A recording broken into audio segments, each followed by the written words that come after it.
Welcome to Versefest 2020. Bienvenue à Versefest 2020. My name is Hubert Lucier and I have the honor to chair Verse Ottawa's board. Je suis le président du conseil d'administration de Verse Ottawa. This year marks our 10th festival. As with previous editions, our program comprises a wealth of poets in many genres from several continents. We present in English and in French. For reasons that will be obvious to everyone, this year also constitutes a first in that we're entirely online. That being said, we remain an Ottawa-based organization, and I want to acknowledge that Ottawa is part of the traditional unceded territory of the Algonquin Anishinaabe people. The mindset in preparing this festival went far beyond let's grin and bear it. We've added several new formats to our sessions. We're making them accessible to all, free of charge. We're allowing for more dialogue between poets and the audience. Cette année introduit une grande nouveauté puisque nous vous accueillons exclusivement en ligne. Cela a signifié davantage que faire contre mauvaise fortune bon cœur, car nous avons enrichi notre offre de sessions originales qui permettront, je l'espère, de rejoindre et faire dialoguer avec les poètes participants un public plus large que jamais. Rien de cela n'aurait été possible sans le concours d'une équipe de bénévoles dévoués, ni sans les partenaires qui nous accordent leur soutien, parmi lesquels le Conseil des arts du Canada, la Ville d'Ottawa, le Conseil des arts de l'Ontario, Patrimoine canadien et l'ACFO d'Ottawa. Je les remercie chaleureusement, de même que vous, chers membres de notre public, tout en vous souhaitant un excellent festival. None of this would have been possible without a fantastic team of volunteers. Our various partner organizations devoted to the promotion of poetry in Canada's National Capital Region, as well as our sponsors, among which the Canada Council for the Arts, the City of Ottawa, the Ontario Arts Council, Canadian Heritage, and ACFO d'Ottawa. In closing, I want to thank you, members of our audience, and wish you a wonderful festival. Hi everyone, and welcome to Canthius's very first event at Versefest. We're so pleased to have been invited to the virtual party this year. I'm Claire Farley. I'm one of the founding editors of Canthius magazine, and I'll be hosting on behalf of our whole collective of feminist writers and editors. We have 3 writers this afternoon: Margo LaPierre, Chuquiao Teresa Young, and Nicole Raziya Fong. After we hear each poet, I hope you'll stick around for the Q&A, an opportunity to chat with each poet about their work. Margo LaPierre is a queer, bipolar Canadian poet and editor based in Ottawa. Her debut collection of poetry, Washing Off the Raccoon Eyes, was published by Guernica Editions in 2017. Washing Off the Raccoon Eyes is a collection that moves through mental illness and feminist rage with honesty and tenderness. As we navigate this year of grief and anxiety, Margo's writing asks us to examine ourselves with the same generosity we extend to others. Like so many poets, Margo also treats contributions to community as part of her practice. She is the newsletter editor for Arc Poetry magazine, membership chair of the Editors Canada Ottawa-Gatineau branch, a member of Poetry Collective 7, and a poetry selector for Bywords. She's completing an MFA in creative writing at the University of British Columbia. I'm very excited to see what comes out of that. And you can find her writing in the Thames Review, Room Magazine, Arc Poetry Magazine, Filling Station, Carousel, and Prism. A warm welcome to Margo LaPierre.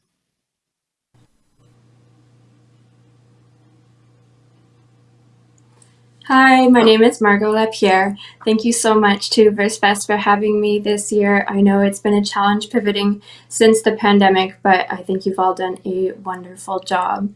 Before I start to read, I would like to acknowledge that the land I am on is unceded Algonquin Anishinaabe territory, and I am a guest here. My first poem I will be reading from my book, Washing Off the Raccoon Eyes, that came out with Guernica Editions in 2017. Thank you so much, Guernica, for having me as part of your first poet series. My first poem is Parkdale Ice Cream Truck, You Haunt My Waking Life.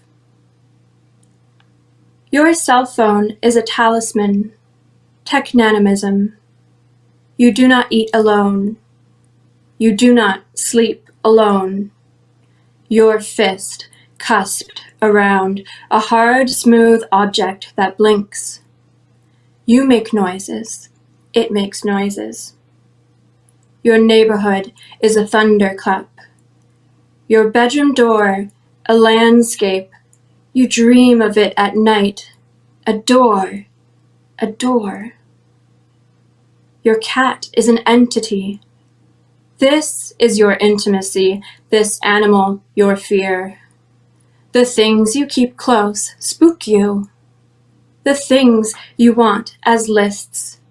Your life, a diagram.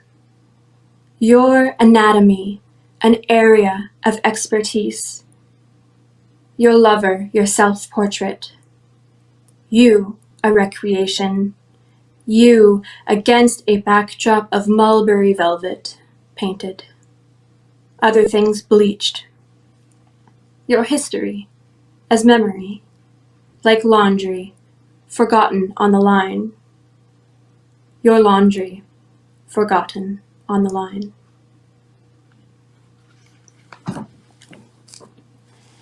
My next poem will be one not from this book. It's on one that I'm working on right now. And it was written in response and inspired by Sina Kira's poem Numb is More Natural in their poetry collection Lemon Hound. Limbo. Who is livid? Who is more spear than remember? Who is behind the cumulonimbus? Who remembers being behind?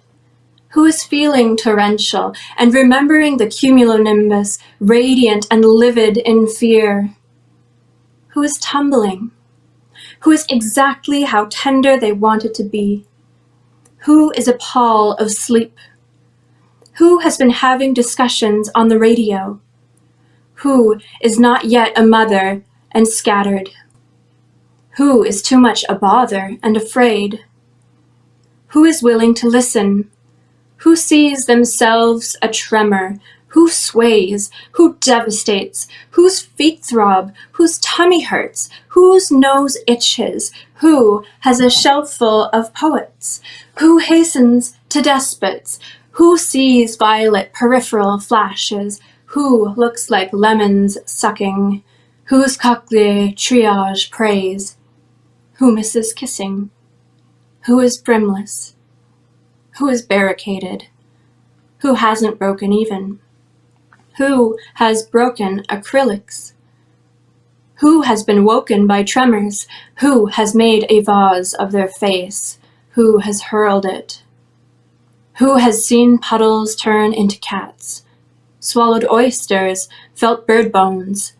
Who mingles with long-dead dictators? Who is adjusting? Who is loud enough? Whose limbo is dancing in front of them?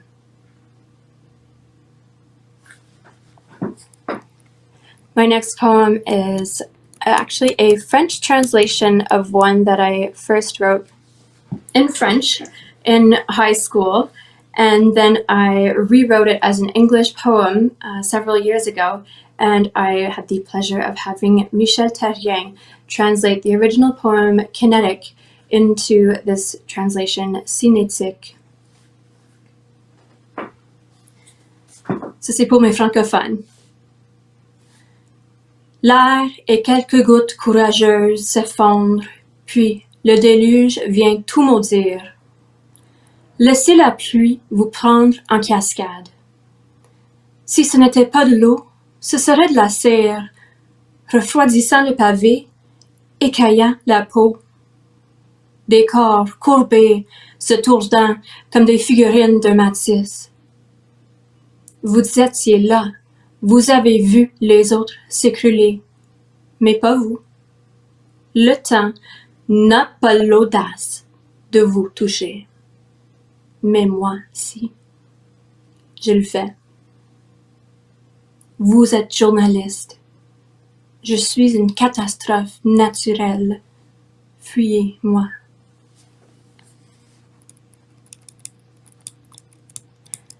I'm very excited to introduce and to read the next poem on March 21st, so just very shortly after the pandemic began. A friend, Helen Robertson, brought together a group of poets. There are 7 of us. We are the 7 Poetry Collective, and we have been writing all throughout the pandemic, and this collaborative work has been such a wonderful source of friendship and love and creative inspiration and poetry. So my collaborative poet friends are Kanya Clayton, Chris Johnson, Helen Robertson, Nina Jane Durstek, Manahil Bandakwala, and Ellen Chang Richardson. And we are 7. This poem is Body of Lace. Fisher yourself. Let me enter your translucence. There is a measure of disruption. Pearl onions, poured out over the table, scattered. Every precious thing you've wanted. Ruby is a body of lace. From heart to tongue, encircling passion in highways of life. Jade exists only in my mind, beneath terracotta warriors. I close my eyes. Thoughts resurrect. For 2 weeks I woke up in your bed. Before I left, you held me and whispered into my hair. I wish I could wrangle what you told me then. Something like, we travel the world under nails of former lovers, and if we're lying on warm grass, that means the sun is shining. We'll be staring through red eyelids with soft smiles at wandering clouds. And that's Body of Lace by 7.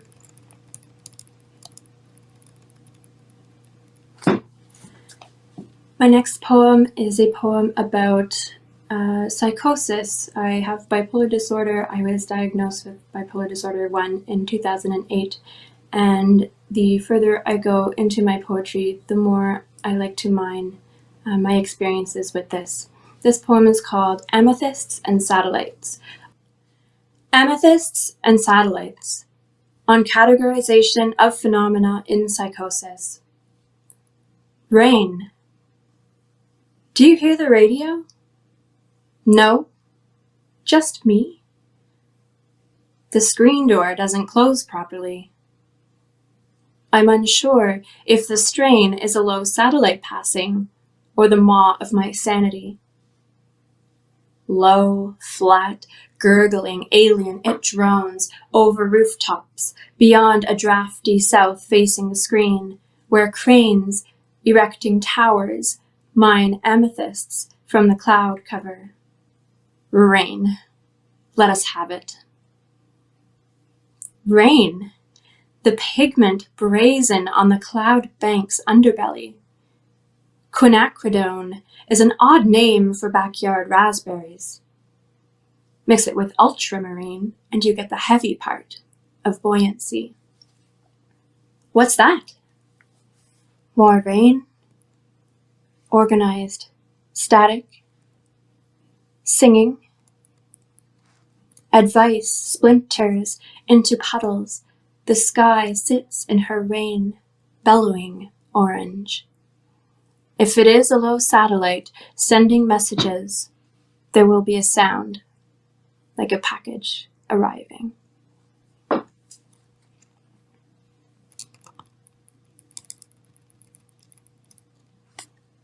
My last poem is Winter. The forest is never like glass, except in winter, when it is inside her, crackling with a roughness only trees know. Seamless silicone requires permission into breakable flesh. To wear her, a bleeding glove, turning woman into splintered cavity, there is living a monster with a nose and 2 eyes, making women into trees. If there is justice, let her be impenetrable, or let her shatter. Not this resilient, speechless wound. Thank you everyone for listening, and Versefest for this virtual space. Take care.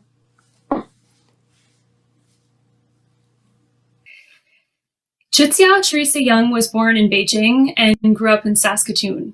Her first chapbook, Reunions in the Year of the Sheep, was published by Baseline Press and won the 2018 BP Nicole Chapbook Award. In 2011, Teresa received 2 Western Magazine Awards, and in 2015, she was a finalist for the Bronwyn Wallace Award for Emerging Writers. As these awards suggest, Teresa is a rare emerging writer whose work always feels fresh and sophisticated. The poems in Reunions in the Year of the Sheep are written in a narrative style that brings precision of language together with a personal and philosophic inquiry into home and hope. I'm really excited to hear the new poems that Teresa will read today. It also feels really special to introduce Teresa because she's someone I've been writing alongside and sharing work with for over a decade now. She joined the Canthius team about a year after we started the magazine, so she's been with us since the beginning, and she currently leads our board of directors. So it's just really great to have Teresa featured as part of the Canthius showcase. Please welcome Chuquiao Teresa Young.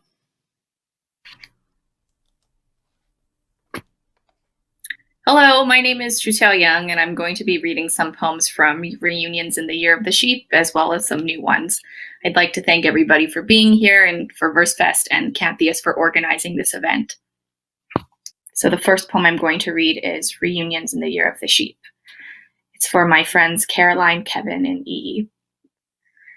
Friday. Hello. It's been 3 years since last we were together. I've been alone for a while now. Gave up turning love into a bus I throw myself against, turned into a real sad fish swimming that sea again. Yes, it's been a while.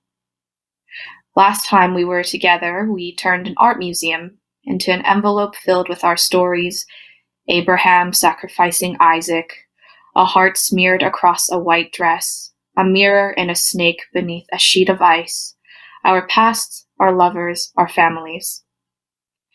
You were there as I fell asleep, rosé in a painted glass, half burnt against the furnace. It was a winter that felt like knives, and still we chased the wolves and wind, red mouths full of fire. Your kindness thundering in my dreams, this friendship warmer than everything. Saturday. Montreal is warm this year, clings to us like wet red petals. Caro's shoulder is bruised with soft moons. Sometimes it hurts when he kisses me, she says, laughter flooding the room. And there goes Kevin racing through streets, a deer leaping through time. I'm watching him searching for me. I'm watching his face smiling, this greeting, all the blue months warming. We are dancing with apples in our cheeks. Our dance survives by leaning into bodies, into arms, into shadows, the rounds of whiskey burning our sad stories down as we stomp our storms into the ground.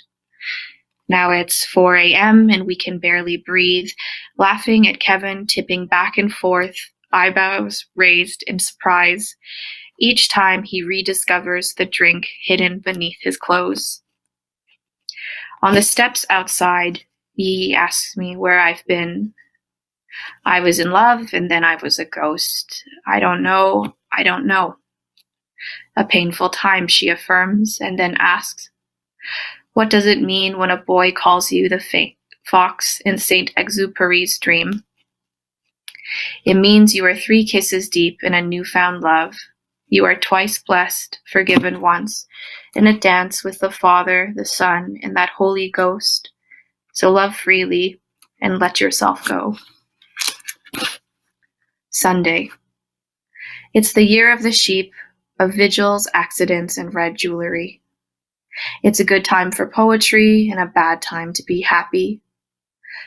But my neck aches from filling the sky with laughter. I pray to be loved, but I'm already here. Again, the body remembers what it means to be whole. Again, you teach me how to swim. Again, I'll see you again. This next poem I'm going to read is called Turning the Tide. My mother's heart doesn't beat to stay alive, it beats to keep pace for everyone else. A girl from a big city born under a bigger moon, a boy's eyes opening to the light of a small crescent. She did not let me into this world until the moon waned, and so I completed my father and we became whole. When I return home, there is my father in their bed, an iPad filled with pandas, the scent of my mother's fingers, the skins of oranges beneath her nails, the skins of oranges dotting her hair. These pieces of the moon, scooped out of the sky, steadying the river of my life. One day, they will leave. Dust will cover the windowsill, and the song of their voices will no longer greet the morning. But for now, keep their glasses perched on their noses, the pandas and orange peels on the bed. Let my mother guide my father through the sea of their lives, through the storms of my own, until I am ordered to return their fragile moonlight back to the sky for safekeeping.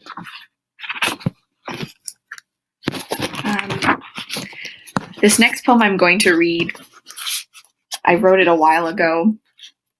It's called Pygmalion the Colonialist. He spoke to her in riddles and departed to China, determined to open an ancient world and save it from plunder.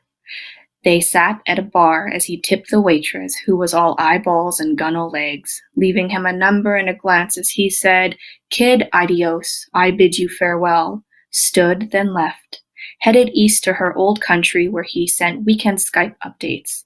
"Asia is really messed up. I need to help these people. Your country is a tyrant among kings, and I am an expert on Asian women." Meanwhile, his angry ex-wife sent him Sufi love poems and threats of violence as he paraded himself like a pageant queen through a country filled with ghosts. And when he returned, he said he was a changed man, that the plight of his sisters and brothers was no fickle issue, tried to remind her of how she could have died, born the misfortunate sex. Luckily, though, you're a girl child raised in Canada, educated, unmarried, untouched. You have a duty to be with me.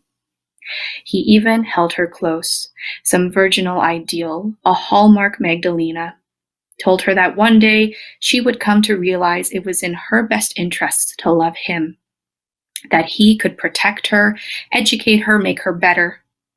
His eyes even filled with tears, promise, love. "Hush, my child, my lamb, my queen, tell me of your culture, your people. I will ease your sadness." And so she looked at him closely, those eyes, that face.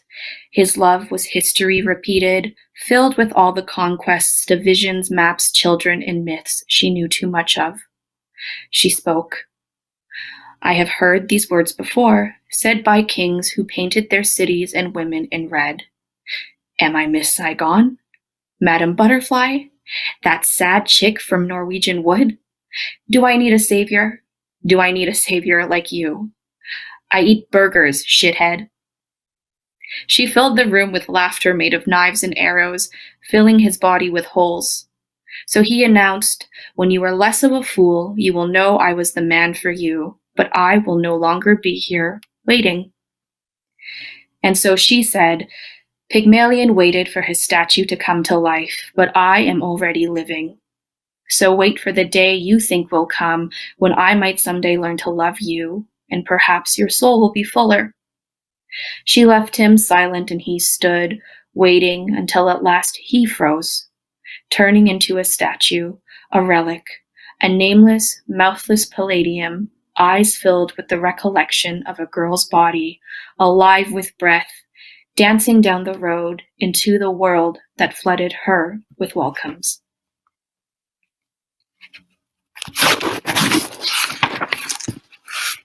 The next poem I'm going to read is called The Geologist. My father tells me the story of a scientist in a philosophy class who wrote a poem for a paper. I wonder why, I wonder why. I wonder why, I wonder. I wonder why, I wonder why, I wonder why, I wonder. He laughs at the scientist's genius and philosophy's absurdity, gestures to the moon and says, "Listen, kid, a lawyer, an architect, and a geologist go up there. The architect builds a home, I find water, and the lawyer bullshits all day but dies because bullshitting does not find water, is secondary to survival." When I am 9, I return home with a failing grade. My mother shows my father, who cries. He has failed me. The next exam is on rock formations, sedimentary, metamorphic, igneous, their qualities, their temperaments. I memorize their details, write stories about their lives. I am the top of the class. My father is on an expedition, laughs through the phone. His pride guides me like a road. But when I'm older, I want to fuck off to somewhere like Montreal, poetry eloping with my heart. I am broomstick, heart-hungry black. I am broomstick, heart-hungry blue. My father navigates the entirety of the moon, finds me in its center, offers me water, life, fury, survival, secondary to love. I wonder why, I wonder why, I wonder why. The last poem I'll read is new. It's called The Raspberry Woman. I walked by a woman today who smelled like jam. Abby, a childhood friend, showed me where the wild raspberries grew, wiry and sour on a hedge in a neighbor's yard. We'd sneak there all summer long, press hairy rubies into our hands until we were itchy and raw. We were little, ugly bears behind bushes, glowering at nuns and their comings and goings from the church. I wondered if there was a love holier than that for God, and if surrender in awe of one's holy love was a sign of strength, or if surrender, like any other vice, was weakness manifested. Many times I could have told the nuns I too felt their devotion and been forgiven for my lies many times more. For 2 years I went to a Catholic school. I fell in love with a boy named Ulu who threw me off a tire swing. I wanted to be selfless in the image of Christ, gave art lessons to all my friends, and tried not to expect anything in return. Yet within me, I was hungry. I pushed a girl's mouth into a fountain until her lip bled. I threw crumbs onto the floor and told a hungry boy to eat them. I chased a cat down an alley and watched it skid along ice. Its tail was shaped into a question mark, and I thought I knew its question. I envied every baptized classmate, even Abby, whose dad used to beat her. I wanted to taste altar bread. I wanted to be like them. Many times I could have told the priest I was baptized and been forgiven for my lies many times more. Into the rosewood bench I'd rest in prayer. My knees would itch, sometimes they'd bruise. I hungered, I longed, I bulked at the thought of a life without the full brute strength of desire. I wanted, like a disease, to live amicably. Yet within me there was a hatred brewing. I learned Abby's parents married within 4 months of meeting. They bickered as they honeymooned at a lake without a name. Me, all I know is that after I was born, I was only screaming. Life faces me, and apparently I am living, covered in raspberries and a separate, sickly sweetness. My throat ruptures and I'm ugly. While the pockets I reach into are godless, I am aching. Some days I crave fruit, some days I don't want to wake. I have questions I am too afraid to utter. Many times I could have told myself that I held all the answers, but I'd be here anyway, on my knees, weighed down by many, many more lies. Thank you. Again, I'd like to thank Versefest and Canthius for this opportunity, and I hope everybody is staying safe. Nicole Raziya Fong is a poet living in Montreal. She is the author of Perfect, published by Talon Books in 2019. Nicole's work has appeared in Social Text, the Capilano Review, Cordite, the Volta, Carte Blanche, and Filling Station, as well as in translation in Exit, OEI, and Review Watts. In her emphasis on poetic form as an exploratory practice, Nicole's writing offers an exciting contrast with the more narrative and lyric styles of the other poets in this showcase. In Perfect, Nicole explores the materiality of language as a tether that holds taut or loose to psychic wanderings and displacements. Her translations of phenomenology and memory into form make me think of Erin Murray meets Sarah Ahmed meets Teresa Hakyang Cha. The poems in Perfect are beautiful and challenging, and I hope you're as excited for this reading as I am. A very warm welcome to Nicole Raziya Fong.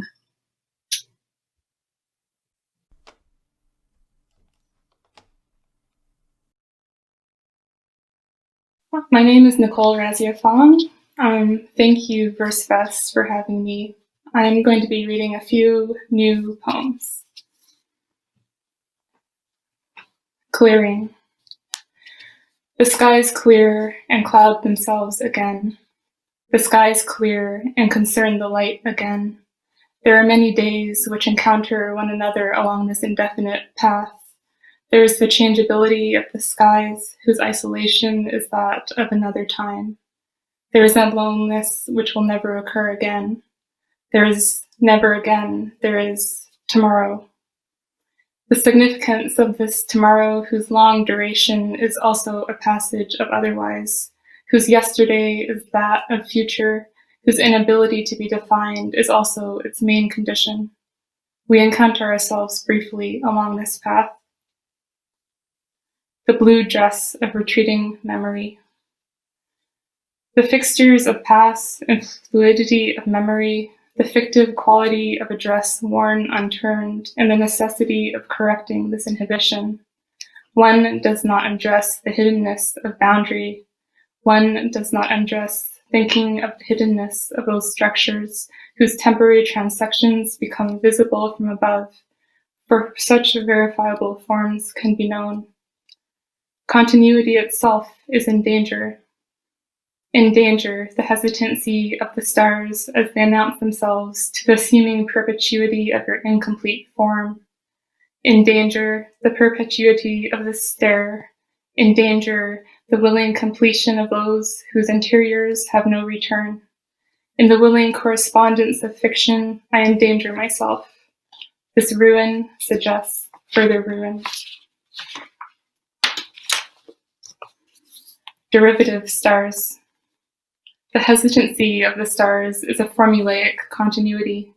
Beyond the immediacy of the temporary is permanence, also relative, for all that appears does so in the context of this exceeding temporariness.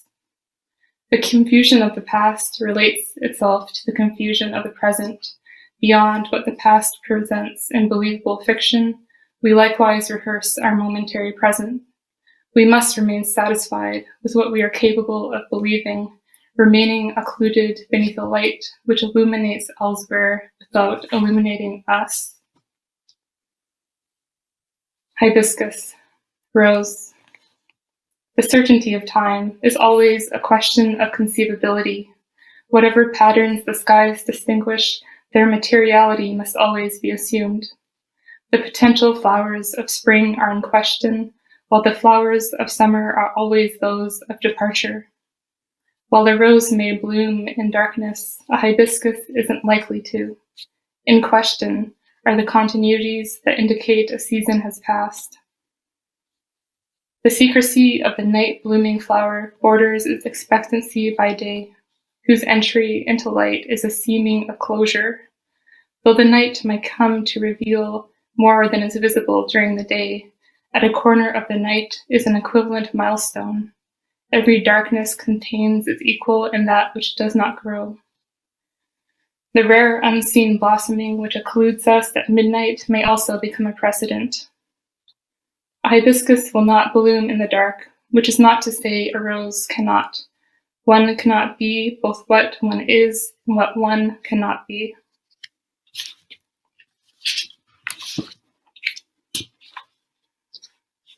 Altered bouquet. The end of a garden is always that which opens up onto a world, fixture of continuity, methodology lined in grass, etc. Through a period of disclosure by which one comes to resemble the object of permanence, becoming an aspect of its revelation in this way, attuning to the equally irrepressible form of a bouquet placed upon a table, upon the unchanged table, an already altered bouquet. While flowers atop a table might carry their meaning and exception, setting aside the presence of vale or vase, petal or fern, the distinct coloration of light as it does or does not pass through the unmanaged pains of future betray an exceeding resolution of form. The end of a garden is that which opens up onto a world, a morning which precedes us fictionally, which is to say, perpetually present in the same way, in the same reoccurring dream, the same occurrent end. The vanished world remains a sensation. We become contingent to it. We become aware of its vague proximities at the same time as awareness transforms a fractured representation of itself, becomes itself at the moment in which we are aware at the locale of this fracture. These days, we fear for many things. A question: will spectacle assume my face? This poem is called Luminous. The sun appeared before me. The sun appeared before a long path. I followed the sun to its completion. The sun appeared through a vast sense of having slept, then following me through waking's brooding expanse. I foresaw an image within which orchids still bloomed, though there remained no light by which to see them. While there existed no light by which one might encounter an unperceived image of orchids blooming, the flowers themselves cast a serene light, palely perceptible. The orchids crossed the night, the orchids themselves, the orchids with their indeterminable glare, the orchids with their powerless glance, the orchids viewing themselves within the luminosity of their gaze, itself suggestive of halogen. Other petals having had cause to fall. To again notate a series in exceeding miniature was then to notice a series delimitation. It was then I began to notice a series in particularity extending outwards beyond an inarticulate plane. It was then I began to notice the ambivalence of stars in exceeding miniature, whose dispersal likewise came to arbitrate.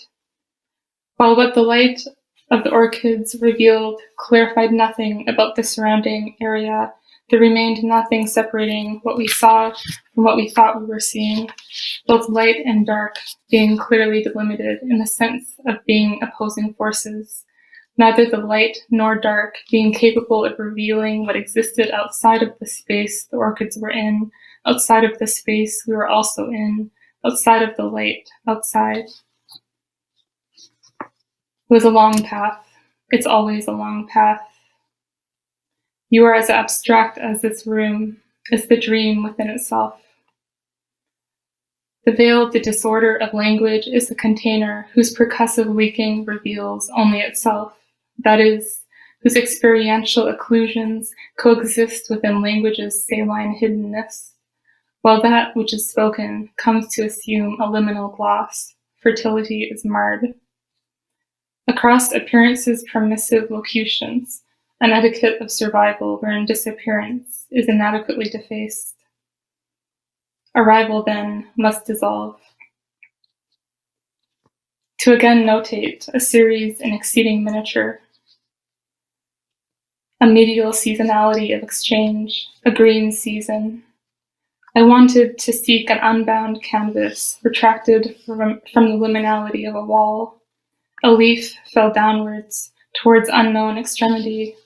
I later learned how to intentionally trim or harvest a measure of the needed substance, thus ensuring the survival of the immediate body despite the absence of its previous parts.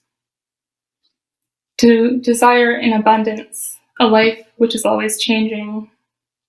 A shadow visited that place again in the future and lived there from then on. Is this grief our unrepeatable pastoral? The sun surges, vaguely representative, speaking to the image will eventually cause it to come to speak to you. You will present it with a rose. The sun hinges variously or is redone upon a stage, in stages. We have given ourselves up to a degraded scene. We have graded ourselves upon an edge of desperation. What is the content of a river? Who does its suggestive force belong to? These are questions I asked to the suggestive quantity of a room which preceded me, questions I willed into the room. These are questions which I valued as precedents. To me, your face is always there. Thank you.